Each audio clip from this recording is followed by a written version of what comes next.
Vous savez les gars, depuis que j'ai appris que Amad Diallo était désormais de retour, qu'il avait commencé à reprendre l'entraînement, il avait commencé à être en jambes, à pouvoir s'entraîner pour rejoindre le groupe de Manchester United pour les prochains matchs, franchement j'étais heureux. Et franchement, vous avec moi aussi, parce que c'est un joueur que nous apprécions. Et réellement, depuis qu'il était blessé, lorsqu'il était blessé, ça a été annoncé que c'est jusqu'à la fin de la saison, mais visiblement ça n'a pas été le cas. Et ça, franchement, ça me réconfortait de le voir de retour à l'entraînement, qui avait commencé la rééducation, qui avait commencé à courir. Et franchement, les gars, ça faisait grave plaisir.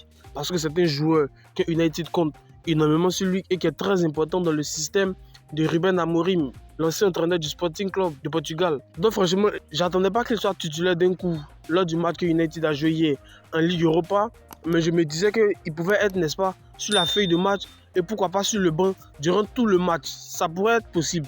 Mais ça nous aurait envoyé un signal de quoi le garçon est prêt, il est désormais de retour et il est apte, sinon il sera apte à jouer les prochains matchs de Manchester United. Mais hier, Manchester United s'est encore mis dans le dur après avoir mené 2-0 au match aller. Ils se sont fait remonter par Lyon.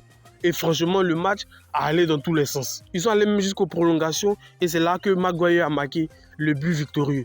Franchement, les gars, on voit que cette équipe de Manchester United, en général, et pas seulement Amad Diallo, cette équipe de Manchester United est malade.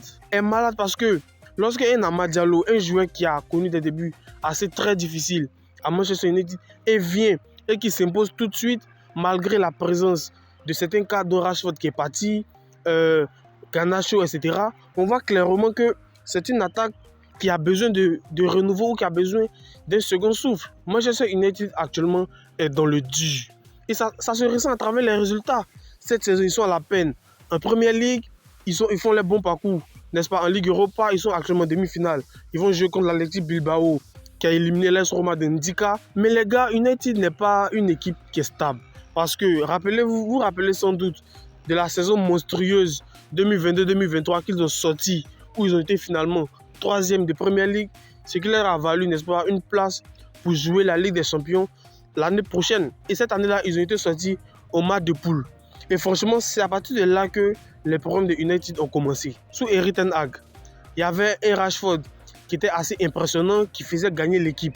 Mais depuis qu'il est parti, sinon depuis même la saison dernière, et rappelez-vous comment il se qualifie pour la Ligue Europa cette saison. Il se qualifie pour la Ligue Europa après avoir battu Liverpool en FA Cup, ce qui leur a donné littéralement une place en Ligue Europa, avec notamment un but de Amad Diallo, le but victorieux d'ailleurs. Donc United, n'est-ce pas, est une équipe qui est à la peine. Et voir Amad Diallo dans cet environnement-là, franchement, moi je voulais saluer le garçon. Parce qu'il arrive dans un environnement où les joueurs sont en manque de confiance, où les joueurs ne sont pas réellement convaincants. Et là, il arrive à s'imposer. N'eût été sa blessure, c'était un joueur qui était désormais installé dans cette équipe de Manchester United. Il y était désormais titulaire, ce qui n'était pas auparavant sous Erik ten Hag, parce que l'entraîneur lui faisait moins confiance, il ne jouait pas beaucoup de matchs. Et c'est là où je voulais en venir quand j'ai dit que la blessure d'Amad Diallo m'a fait mal. Parce que regardez le match d'hier qu'ils ont joué. Aucun attaquant de United n'a marqué hier. Sur les 5 buts qui ont été marqués, aucun attaquant de United n'a marqué. Le premier but, c'est Ougaté, le milieu de terrain qui marque. Ensuite, le deuxième but, le piston, Dalot qui marque. Bruno Fernandes, Kobe Mainoo et Maguire en fin de partie. On voit que c'est une équipe. Certes, le fait que les défenseurs ou les milieux marquent, ça montre une certaine polyvalence au niveau de la finition. Et l'entraîneur de United, Ruben Amorim, sait combien de fois Amad Diallo est très important dans son dispositif. Il le reconnaît. Et moi, ça me fait plaisir réellement qu'il revient, qu'il est de retour, qu'il va commencer à enchaîner les matchs, même s'il n'a pas été sur la feuille de match. Du match d'hier, ils vont jouer en Première Ligue. Ce week-end, j'espère qu'il sera là lors des prochains matchs. En tout cas, je veux qu'il soit en jambes avant que la saison finisse. Parce que là, United est pratiquement 14e de Première Ligue. Ils sont dans le dur. Ils risquent même une relégation parce que Wolverhampton derrière, ça quand même arrive à faire de bons résultats sur les derniers matchs. Et franchement, ils peuvent être terriblement menacés. En tout cas, j'espère que ça ne sera pas le cas de Manchester United. J'espère qu'ils vont aller loin dans cette Ligue Europa. Ils sont déjà en demi-finale. C'est à eux maintenant de se donner les moyens de pouvoir rivaliser et de pouvoir définitivement soit peut-être gagner cette place de cette finale de Ligue Europa ou aller en finale. En tout cas, ça dépendra d'eux. Mais j'espère que Amad Diallo, n'est-ce pas, fera son retour et pourra, n'est-ce pas, apporter plus de solutions offensivement parlant. Parce que vous savez très bien, pour ceux qui regardent les matchs de United, vous savez qu'en matière d'envie sur un terrain et de courses réalisées à haute intensité, il y a peu de joueurs qui font mieux que Amad Diallo. D'ailleurs, il a lui-même réagi sur X avec un yes, disant qu'il est d'accord, qu'il soutient l'équipe. Ça fait vraiment plaisir de voir qu'il est de retour. Il a envie de jouer, il a envie de regagner les pelouses. Et réellement, c'est tout ce que nous pouvons lui souhaiter. On espère que lors des prochains matchs du Manchester United, il sera réellement sur la feuille de match et pourquoi pas prétendre une place de titulaire, même si on rappelle que venir titulaire tout d'un coup, ça sera quand même préjudiciable pour un joueur qui vient de pratiquement 2 mois de blessure. Vous savez, concernant Mohamed Diomandé, j'avais un petit peu peur. Parce que figurez-vous que lors des derniers matchs de Rangers, que ce soit en championnat ou en Ligue Europa, il n'était pas sur la feuille de match. Donc, je commençais réellement à m'inquiéter parce que c'est un joueur sur qui la sélection compte beaucoup. C'est le futur de cette sélection. C'est un très bon joueur, un très bon numéro 10.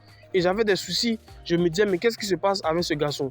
Mais finalement, lorsque je l'ai vu titulaire hier, lorsque Rangers a joué contre l'Athletic Bilbao à l'extérieur, où ils ont perdu d'ailleurs 2-0, où ils sont éliminés, je me dis que voici un joueur qui est quand même de retour. Parce que même si son club n'a pas réellement été au rendez-vous, après avoir fait un match nul à domicile, ils sont venus perdre à l'extérieur 2-0. Donc le parcours s'arrête là-bas pour Rangers. Et avec Mohamed Diomandé dans leur rang, franchement les gars, ils ont été éliminés. Moi ça me fait un petit peu mal parce que je voulais quand même que son club aille jusqu'au bout de la compétition. C'est quand même un championnat, une compétition assez majeure pour eux. Et ils ont quand même bataillé pour arriver jusque-là. Ils se sont qualifiés déjà dans le top 8 de cette Ligue Europa là. Donc j'aimerais qu'ils partaient jusqu'au bout parce que ça permettra aussi aux garçons d'avoir de l'expérience. Ça permettra aux garçons aussi de mieux s'exprimer. Chose qu'ils n'avaient pas pu réaliser sur les derniers matchs avec la sélection de Côte d'Ivoire. J'aurais voulu qu'ils acquièrent beaucoup d'expérience. Même si ce n'est pas le cas, ils ont été sortis en quart de finale. C'est quand même un parcours assez honorable au vu du club de Rangers qui n'est pas réellement une grande écurie. En tout cas, je les félicite parce qu'ils sont quand même pas mal en championnat et ils vont accrocher certainement une place pour la Ligue Europa ou pour la Ligue des Champions la saison prochaine. J'espère qu'il va continuer sur cette belle lancée. Là, ils sont deuxième du championnat écossais. Ils sont sur une très belle lancée et ils vont se qualifier certainement pour la Ligue des Champions et pourquoi pas la Ligue Europa. En tout cas, j'espère que Mohamed Diomandé va continuer sur cette belle lancée depuis le début de la saison. J'espère que cette élimination ne va pas avoir un coup au moral du garçon. J'espère qu'il va se relever et pouvoir enchaîner toujours de belles prestations en club parce qu'il était aussi l'artisan de ce parcours de Rangers en Ligue Europa. Il y était buteur, il y était passeur, il était vraiment impliqué sur les matchs où, n'est-ce pas, le Rangers a eu les victoires et a globalement fait de bonnes prestations. En tout cas, j'espère qu'il va continuer sur cette belle lancée. C'est tout ce que nous lui souhaitons. C'est un joueur majeur de la sélection, même s'il n'a pas été appelé lors du dernier regroupement de masse. Mais malgré cela, il enchaîne au club, il joue tous les matchs, il est toutefois titulaire et franchement, ça fait grave plaisir de voir Mohamed Diomandé. Même s'ils ont été sortis, c'est pas grave, l'année prochaine, ils vont retenter encore la Ligue Europa. C'est chaque saison et j'espère qu'ils vont se qualifier pour la saison prochaine et pourquoi pas aller jusqu'au bout en finale ou même remporter ce trophée-là. Enfin bref. Donc les gars, nous sommes à la fin de la vidéo. Abonne-toi si ce n'est pas déjà fait. Tu me lâches un commentaire et on se retrouve pour une prochaine vidéo. Allez, peace out.